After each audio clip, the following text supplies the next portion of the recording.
안녕하세요. 삶의 지혜를 나누는 시간입니다.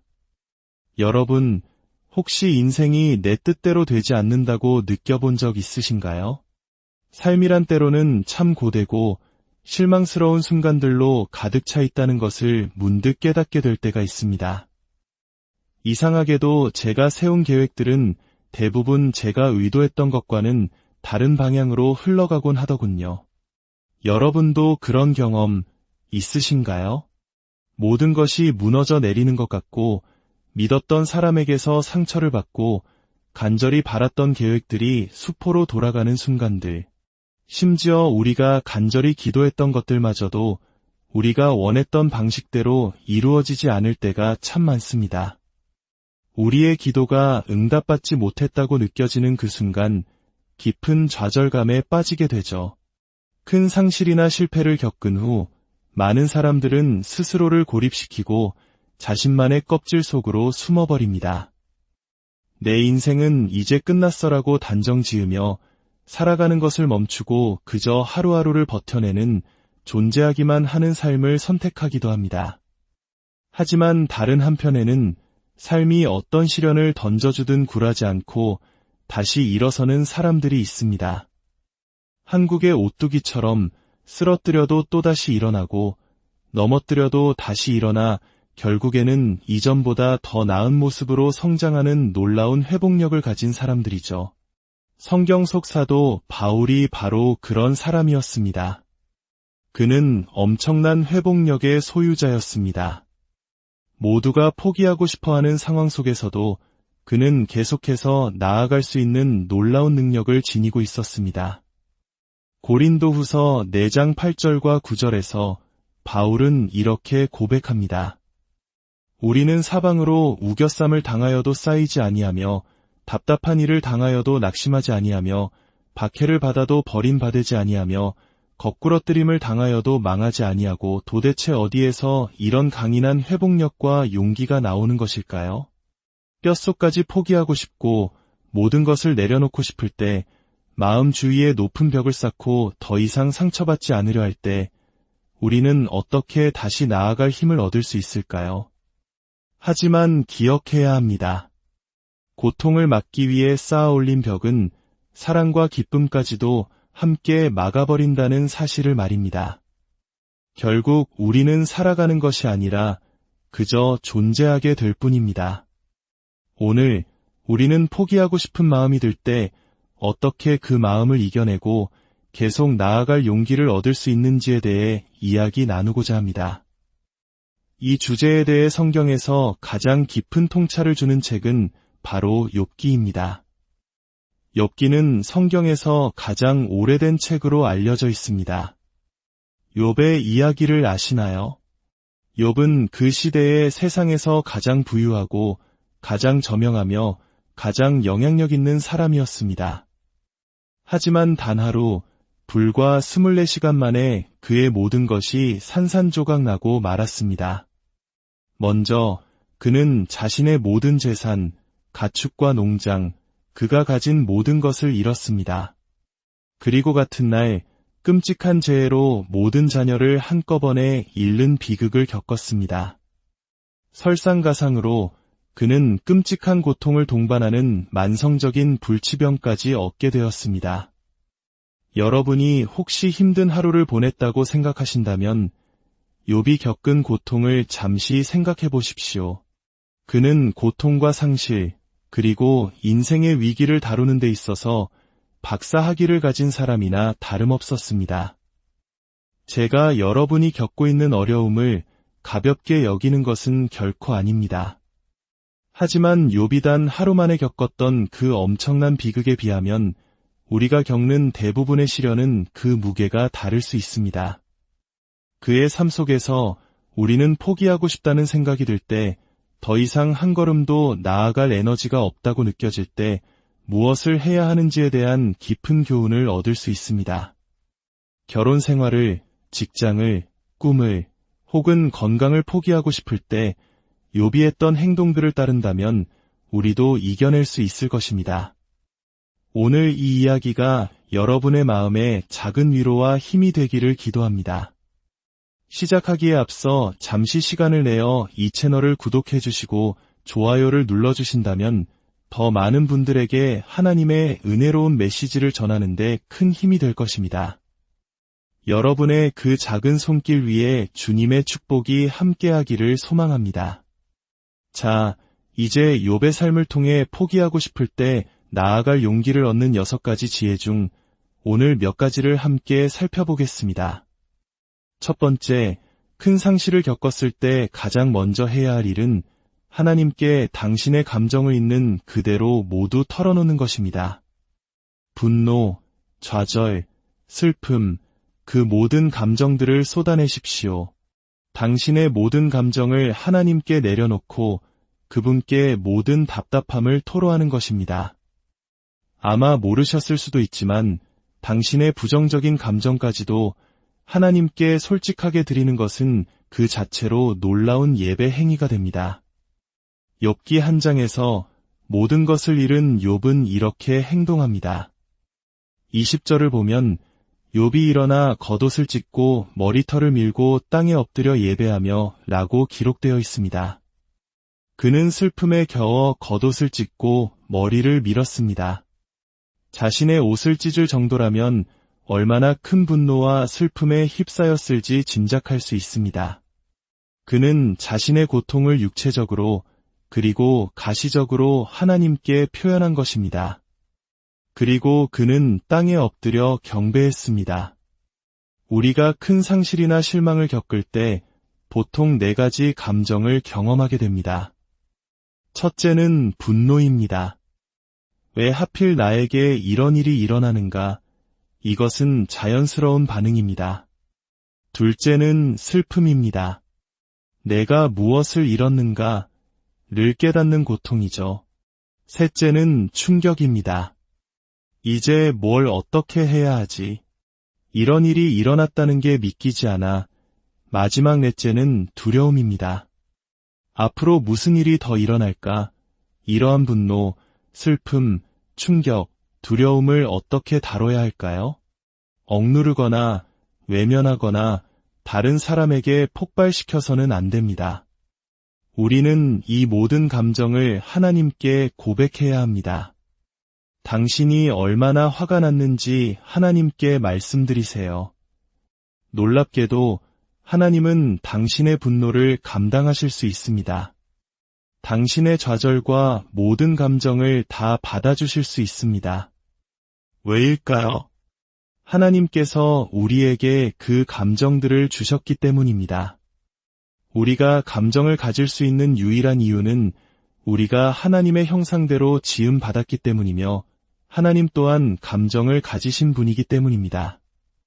하나님께서 슬픔을 아시기에 우리도 슬퍼할 수 있고 하나님께서 위로운 분노를 하시기에 우리도 분노할 수 있습니다. 하나님은 우리의 모든 감정을 이해하십니다. 마치 2살배기 아이가 부모의 무릎을 치며 떼를 쓰는 것을 부모가 너그러이 받아주는 것처럼 하나님은 우리의 감정보다 훨씬 크신 분입니다. 그러니 하나님께 솔직하게 말씀드려도 괜찮습니다. 승진을 위해 기도했지만 좌절되었을 때, 사랑하는 사람이 당신의 삶을 떠나고 배신당했을 때, 직장에서 해고당하고 암이라는 무서운 진단을 받았을 때 이렇게 외치십시오. 하나님, 저는 화가 나고 속상하고 아프고 좌절스럽습니다. 하나님은 당신의 불평, 질문, 두려움, 의심, 슬픔을 모두 감당하실 수 있습니다. 당신을 향한 하나님의 사랑은 그 모든 감정보다 크기 때문입니다. 욥이 위대한 점은 그가 꾸밈없이 잔인할 정도로 정직했다는 것입니다. 욥기 7장 11절에서 그는 이렇게 말합니다. 그런즉 내가 내 입을 금하지 아니하고 내 영혼의 아픔 때문에 말하며 내 마음의 괴로움 때문에 불평하리이다. 다시 말해 말하지 않고는 견딜 수가 없습니다. 지금 말하지 않으면 폭발해버릴 것 같습니다. 라는 뜻입니다. 부정적인 감정을 억지로 삼키면 우리의 속사람이 병들게 됩니다.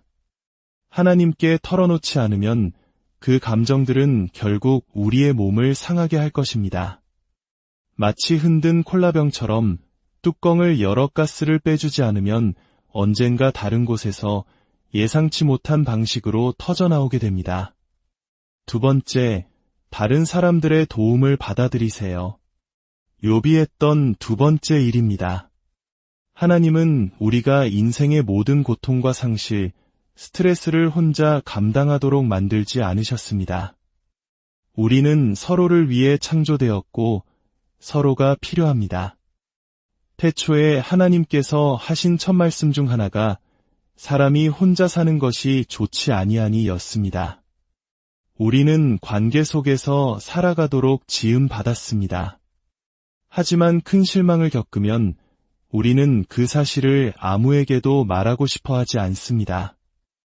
인간의 자연스러운 반응은 뒤로 물러나 고립되는 것입니다.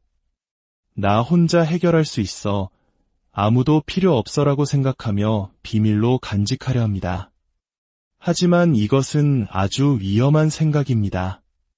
욥기 6장 14절은 이렇게 말합니다. 낙심한 자가 비록 전능자를 경외하기를 저버릴지라도 그의 친구로부터 동정을 받느니라. 이 구절은 참으로 놀랍습니다. 하나님께서는 우리가 절망 속에서 하나님을 믿는 것조차 포기할지라도 우리 곁을 지켜줄 친구가 필요하다고 말씀하십니다. 진정한 친구는 모두가 떠나갈 때 걸어 들어오는 사람입니다. 살다 보면 너무나 큰 고통에 빠져 지금 당장은 하나님을 믿을 수조차 없어요 라고 말하게 될 때가 있을 겁니다. 바로 그때 우리에게는 괜찮아, 우리가 당신을 위해 하나님을 믿어줄게 라고 말해줄 친구들이 필요합니다. 지금은 아무런 믿음이 없어요, 의심으로 가득 차 있어요 라고 말할 때 괜찮아, 우리가 당신을 위해 믿음을 가질게, 이 순간만큼은 우리가 당신을 위해 하나님을 신뢰할게 라고 말해줄 믿음의 공동체가 필요한 이유가 바로 이것입니다. 서로의 짐을 져주고 서로를 격려하며 서로에게 힘이 되어주는 것, 그것이 그리스도의 법을 성취하는 길입니다. 고통은 우리 모두를 평등하게 만듭니다. 부자든 가난하든 젊든 늙었든 고통 앞에서는 모두가 똑같습니다. 우리는 서로의 고통을 통해 도우며 함께 나아가야 합니다. 세 번째, 라는 질문을 멈추세요.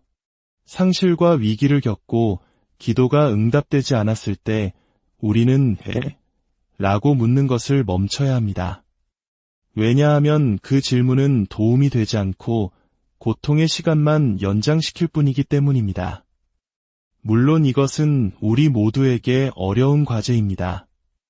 욥조차도 처음에는 이 사실을 깨닫지 못하고 37장에 걸쳐 수많은 질문을 쏟아냈습니다.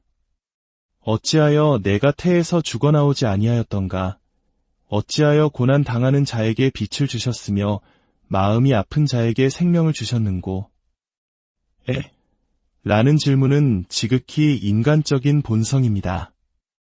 우리는 고통의 이유를 알면 그 고통이 줄어들 것이라고 착각하기 때문입니다.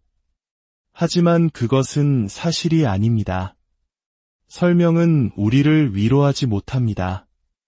여러분에게 필요한 것은 설명이 아니라 힘입니다. 설명이 아니라 구원자이십니다. 설명이 아니라 하나님의 위로와 지지입니다. 왜 그 사람이 내 인생을 떠나갔을까? 왜 나는 직장을 잃었을까? 왜 사랑하는 사람이 병들고 죽어야 했을까? 저는 지난 수십 년간 왜라는 질문을 연구해왔습니다.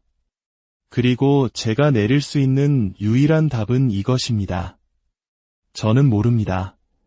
그리고 저도, 여러분도 하나님이 아니기에 앞으로도 영원히 알지 못할 것입니다. 어떤 것들은 우리가 이 땅을 떠나 영원한 나라에 이르기 전까지는 결코 이해할 수 없습니다. 그곳에 가면 모든 것이 명확해질 것입니다. 오직 하나님만이 모든 것을 아십니다. 잠언 25장 2절은 말합니다. 이를 숨기는 것은 하나님의 영화요. 하나님은 자신을 계시하시는 분이지만 때로는 의도적으로 어떤 것들을 감추십니다. 왜일까요? 우리가 우리의 감정이 아닌 하나님 그분을 신뢰하는 법을 배우게 하기 위함입니다. 우리가 감정이 아닌 믿음으로 살아가게 하기 위함입니다. 우리의 작은 머리로는 하나님의 크신 계획을 다 이해할 수 없기 때문입니다. 하나님은 우리에게 어떤 것도 설명할 의무가 없으십니다. 어떤 일을 행하시기 전에 우리에게 허락을 구하실 필요도 없습니다. 하나님은 하나님이십니다. 그리고 우리는 그분의 모든 일을 다 이해할 수 없습니다. 오래전 아버지가 제게 해주신 최고의 조언이 있습니다. 아들아, 살다 보면 이해할 수 없는 일들이 있을 거다. 그럴 때마다 내 마음속에 나중에 하나님께 여쭤볼 질문 파일을 하나 만들어라.